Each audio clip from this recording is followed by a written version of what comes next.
भोपाल से प्रस्तुत हैं प्रादेशिक समाचार।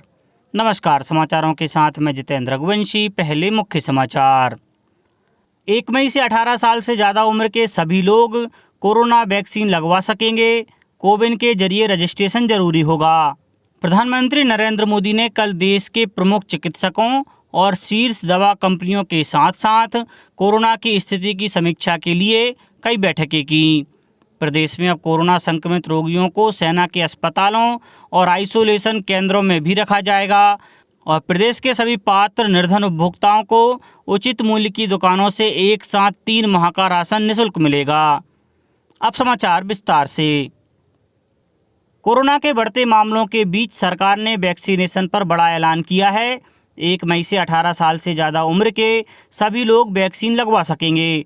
सरकार ने यह भी फैसला किया है कि वैक्सीन बनाने वाली कंपनियां अपनी 50% सप्लाई केंद्र को करेंगी, बाकी 50% सप्लाई वे राज्य सरकारों को दे सकेंगी या इसे ओपन मार्केट में बेच सकेंगी। वैक्सीनेशन के लिए कोविन के जरिए रजिस्ट्रेशन पहले की तरह जरूरी होगा। अब तक 45 साल से ज़्यादा उम्र के लोगों को देश भर में कोरोना वैक्सीन लगाई जा रही थी। देश भर में 12.38 करोड़ लोग वैक्सीन का पहला या दूसरा डोज ले चुके हैं। सरकार की ओर से सोमवार शाम को जारी आदेश के मुताबिक नई पॉलिसी 1 मई 2021 से लागू की जाएगी और इसे ज़रूरत के मुताबिक रिव्यू भी किया जाएगा। प्रधानमंत्री नरेंद्र मोदी ने कल देश में कोरोना की स्थिति की समीक्षा के लिए कई बैठकें की। उन्होंने स्वास्थ्य मंत्रालय के वरिष्ठ अधिकारियों के अलावा देश के प्रमुख चिकित्सकों और शीर्ष दवा कंपनियों के साथ बैठक की। प्रधानमंत्री ने इस महामारी की दूसरी लहर के प्रसार को रोकने के लिए और अधिक सतर्कता बरतने को कहा। उधर मंत्रिमंडल सचिव ने मेडिकल ऑक्सीजन की उपलब्धता और आपूर्ति के मुद्दे पर चर्चा के लिए 10 राज्यों और एक केंद्र शासित प्रदेश के प्रमुख सचिवों के साथ बैठक की। केंद्रीय गृह सचिव ने देश के सभी राज्यों और केंद्र शासित प्रदेशों को ऑक्सीजन निर्माताओं और आपूर्तिकर्ताओं द्वारा औद्योगिक ऑक्सीजन की आपूर्ति प्रतिबंधित करने के लिए लिखा था।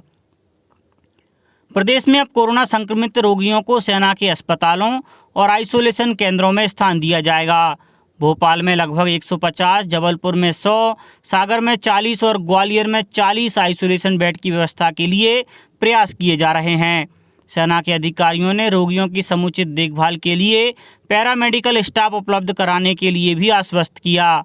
मुख्यमंत्री से सुदर्शन चक्र कोर कमांडर अतुल्य सोलंकी और ब्रिगेडियर आशुतोष शुक्ला ने भेंट में यह जानकारी दी। मुख्यमंत्री शिवराज सिंह चौहान ने केंद्रीय रक्षा मंत्री राजनाथ सिंह से भी सेना से सहयोग प्राप्त करने के संबंध में चर्चा की। देश में अब तक 12 करोड़ 38 लाख से अधिक कोविड टीके लगाए जा चुके हैं। केंद्रीय स्वास्थ्य मंत्रालय ने कहा है कि पिछले 24 घंटों के दौरान 12,30,000 टीके लगाए गए। इस बीच 2,73,810 नए संक्रमित मामलों की पुष्टि हुई है। इसे मिलाकर देश में संक्रमित लोगों की संख्या बढ़कर 1 करोड़ 50 लाख से अधिक हो गई है। स्वास्थ्य मंत्रालय ने कहा है कि 1,619 लोगों की संक्रमण से मृत्यु हुई है। इसे मिलाकर देश में इस संक्रमण से मरने वालों की संख्या 1,78,000 से अधिक हो गई है। भारतीय आयुर्विज्ञान अनुसंधान परिषद ने कहा है कि पिछले 24 घंटों के दौरान 13,56,000 से अधिक कोविड नमूनों की जांच की जा चुकी है। अब तक देश में 26 करोड़ 78 लाख कोविड नमूनों की जांच की जा चुकी है। सतना जिला अस्पताल में ऑक्सीजन सप्लाई क्षमता वाले 35 बेड का नया कोविड वार्ड शुरू हो गया है। वहीं पुलिस अधीक्षक ने समस्त स्टाफ को मास्क वितरण किया। सतना जिले को मुख्यमंत्री सहायता कोष से 90 लाख रुपए की सहायता राशि भी मिल गई है। देवास में पर्यटन और संस्कृति मंत्री उषा ठाकुर ने स्वास्थ्य केंद्रों और कोविड सेंटरों का निरीक्षण किया। यहां कोरोना से सुरक्षा हेतु अब तक 1,73,225 टीके लगाए गए हैं। रीवा जिले में जन अभियान परिषद के 2300 से अधिक कोरोना वॉलेंटियर्स शहरी तथा ग्रामीण क्षेत्रों में लगातार जन जागरूकता अभियान चला रहे हैं। जिले का रिकवरी रेट 73.46% है। मुरैना जिले में आज रात 12 बजे से 30 अप्रैल तक कोरोना कर्फ्यू घोषित किया गया है। रायसेन जिले के सांची जनपद की ग्राम पंचायत मेंढकी में कोरोना वॉलेंटियर दिव्यांग भगवान सिंह लोगों को जागरूक कर सामाजिक दायित्वों का निर्वहन कर रहे हैं। खंडवा में वन मंत्री डॉक्टर कुंवर विजय शाह ने एक बैठक में कहा कि बूंदी, पंधाना, खालवा और हरसूद में कोविड वार्ड की स्थापना शीघ्र ही की जाएगी। शिवपुरी जिले में मरीजों के परिजनों की मदद के लिए जिला चिकित्सालय में हेल्प डेस्क की स्थापना की गई है। चिकित्सा शिक्षा मंत्री विश्वास कैलाश सारंग की मौजूदगी में चिकित्सा शिक्षा विभाग और बास्को टेली रेडियोलॉजी कंपनी के मध्य MOU हुआ। कंपनी द्वारा 9 मेडिकल कॉलेज में CT MRI मशीन लगाई जाएगी। इसमें इंदौर, जबलपुर, सागर, दतिया, शहडोल, शिवपुरी, रतलाम, विदिशा और खंडवा मेडिकल कॉलेज शामिल हैं।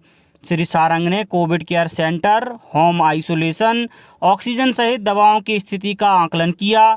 रतिबड़ स्थित सागर पब्लिक स्कूल में कोविड केयर सेंटर बनाया गया है। इसमें 200 बेड तैयार किए गए हैं। इस सेंटर पर होम आइसोलेशन की व्यवस्था हो सकेगी। प्रदेश के सभी पात्र निर्धन उपभोक्ताओं को उचित मूल्य की दुकानों से एक साथ 3 माह का राशन निःशुल्क मिलेगा। राशन वितरण के अंतर्गत पात्र परिवारों को माह अप्रैल, मई एवं जून का राशन निःशुल्क एक मुश्त अप्रैल में प्रदान किया जाएगा। जिन हितग्राहियों ने अप्रैल एवं मई का राशन प्राप्त कर लिया है, उन्हें माह जून का राशन निःशुल्क प्रदान किया जाएगा।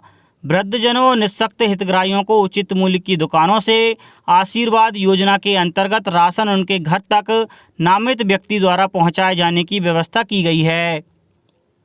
केंद्र सरकार ने कहा है कि प्रधानमंत्री गरीब कल्याण पैकेज बीमा पॉलिसी के दावों का निपटारा इस साल 24 अप्रैल तक जारी रहेगा।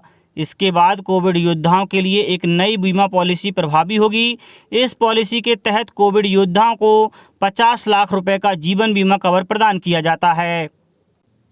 अब कुछ समाचार खेल जगत से।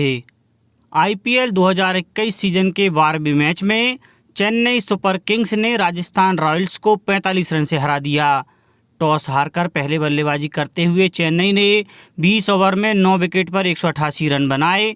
इसके जवाब में राजस्थान रॉयल्स 20 ओवर में 9 विकेट पर 143 रन ही बना सकी। इस जीत के साथ चेन्नई पॉइंट टेबल में मुंबई इंडियंस के बाद दूसरे नंबर पर पहुंच गई है। मोइन अली और रविंद्र जडेजा ने 4 ओवर के अंदर मैच पलट कर रख दिया। इन दोनों ने 12 से 15 ओवर के बीच राजस्थान के 5 खिलाड़ियों को पवेलियन भेजा। जडेजा ने 12वें ओवर की पहली बॉल पर जोस बटलर को क्लीन बोल्ड किया। वे 35 बॉल पर 49 रन बनाकर आउट हुए। इसके बाद ओवर की आखिरी बॉल पर जडेजा ने शिवम दुबे को LBW किया। शिवम 20 बॉल पर 17 रन बनाकर आउट हुए। इसके बाद मोइन ने 13वें ओवर में डेविड मिलर को LBW किया। मिलर 5 बॉल पर 2 रन बनाकर आउट हुए। मोइन ने अपने अगले ही ओवर 15वें ओवर में 2 और विकेट लिए। उन्होंने रियान पराग 3 रन और क्रिस मॉरिस को 0 रन पर आउट किया। अब कुछ समाचार संक्षेप में। निःशक्तजन कल्याण आयुक्त संदीप रजक ने प्रदेश के जिला कलेक्टरों को पत्र लिखकर कहा है कि लॉकडाउन के दौरान दिव्यांगजनों को आवश्यक भोजन, पानी, दवा और चिकित्सा सुविधा निरंतर मिलती रहे। केंद्र सरकार ने उस रिपोर्ट को भ्रामक करार दिया है जिसमें दावा किया गया है कि भारत में डबल म्यूटेशन कोविड संक्रमण पूरे विश्व को चिंतित कर रहा है। पत्र सूचना कार्यालय ने स्पष्ट किया है कि इस तरह का डबल म्यूटेशन संक्रमण कई अन्य देशों में भी पाया गया है। केंद्रीय रसायन और उर्वरक मंत्री DV सदानंद गौड़ा ने कहा है कि आने वाले सप्ताह में रेमडेसिविर का उत्पादन 2 गुना हो जाएगा। होशंगाबाद में गेहूं खरीदी, परिवहन और उपार्जन के मामले में जिले ने बेहतरीन प्रदर्शन करते हुए 90% परिवहन कर दिया है। भोपाल के करीब मंडीदीप में 50 बिस्तर का कोविड केयर सेंटर प्रारंभ किया गया है। आगरमालवा में जिले के पंजीकृत चिकित्सकों को एक दिन जिला चिकित्सालय में अपनी निःशुल्क सेवाएं देने को कहा गया है। गुना में क्वारंटाइन सेंटर तक छोड़ने के लिए बसों की व्यवस्थाएं की गई हैं और सीहोर जिले में कल 158 और देवास में 140 नए मरीज मिले हैं। अंत में मुख्य समाचार एक बार फिर। 1 मई से 18 साल से ज़्यादा उम्र के सभी लोग कोरोना वैक्सीन लगवा सकेंगे। कोविन के जरिए रजिस्ट्रेशन जरूरी होगा। प्रधानमंत्री नरेंद्र मोदी ने देश के प्रमुख चिकित्सकों और शीर्ष दवा कंपनियों के साथ साथ कोरोना की स्थिति की समीक्षा के लिए कई बैठकें की। प्रदेश में अब कोरोना संक्रमित रोगों को सेना के अस्पतालों और आइसोलेशन केंद्रों में भी रखा जाएगा और प्रदेश के सभी पात्र निर्धन उपभोक्ताओं को उचित मूल्य की दुकानों से एक साथ 3 माह का राशन निःशुल्क मिलेगा। इस बुलेटिन में इतना ही। घर पर रहिए, सुरक्षित रहिए और सुनते रहिए प्रादेशिक समाचार। नमस्कार।